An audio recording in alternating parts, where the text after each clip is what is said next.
Good morning from sunny Berlin. This week I'm on holiday. I'm visiting my boyfriend for the week in the heart of gay Schöneberg. This week I thought we would talk about money. Namely, who funds activism for LGBTI people? Who decides what we spend that money on? And what can we be doing differently or better? Last weekend in Montevideo in Uruguay, a large number of governmental representatives, philanthropist organisations and activists kind of met to hammer out some answers to some of these questions. In the coming weeks we'll hear a bit more about what they came up with and what sort of outcomes have come out of it, and also to try and get a sense of the kind of agenda that we'll start putting pressure on for accountability. A bit of perspective first though about the money situation.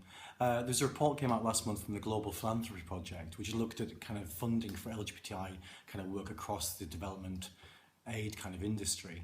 And what it found that for government funding, of every $100 that is spent on international aid of some sort, only 4 cents of that goes on specific things related to LGBTI people. If you look at foundations, it's slightly better at 13 cents for $100.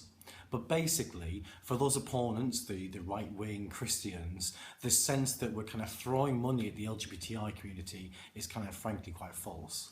The little money that these organisations receive to do their work are for kind of crucial issues. So they're working on things like legal defence work when people are prosecuted because of their sexual orientation, or for health and HIV prevention or education.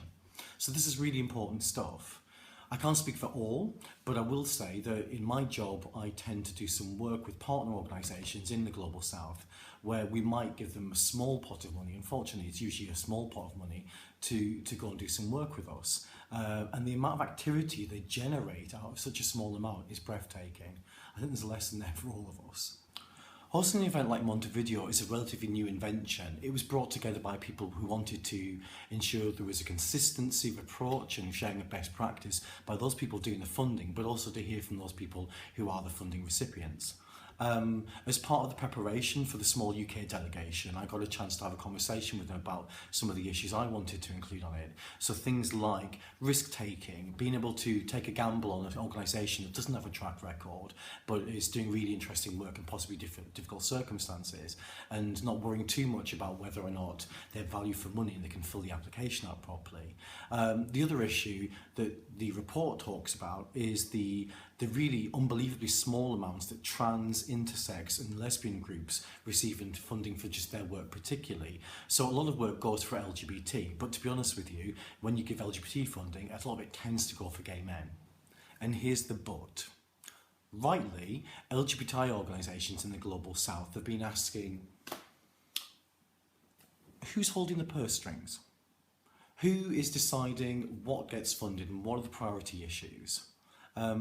As I said earlier, the meeting itself has ensured there's representatives from the civil society in the Global South, but again, those people have been selected while others haven't. What isn't being talked about is really a power analysis of the players that are involved here.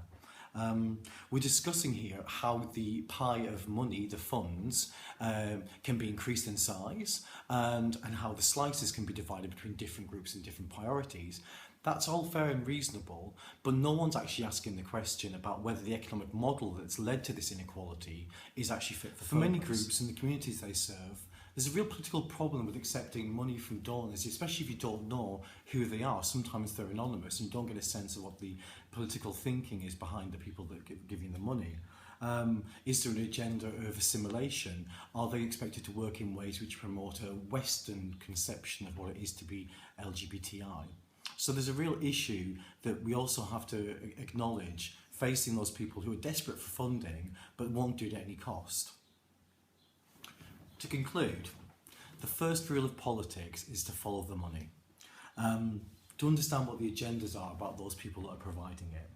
As someone who's desperate for support for our communities to achieve equality, it's quite a tough question to ask. But I think it is really important that we question, that we ensure there's a democratic process to the way that we fund our work, and there's an accountability to our communities, of our communities. That's me done for today. If you're interested in the Global Philanthropy Project's report on global LGBTI funding, I'm going to put a link in at the bottom on the actual video itself. Thanks for listening.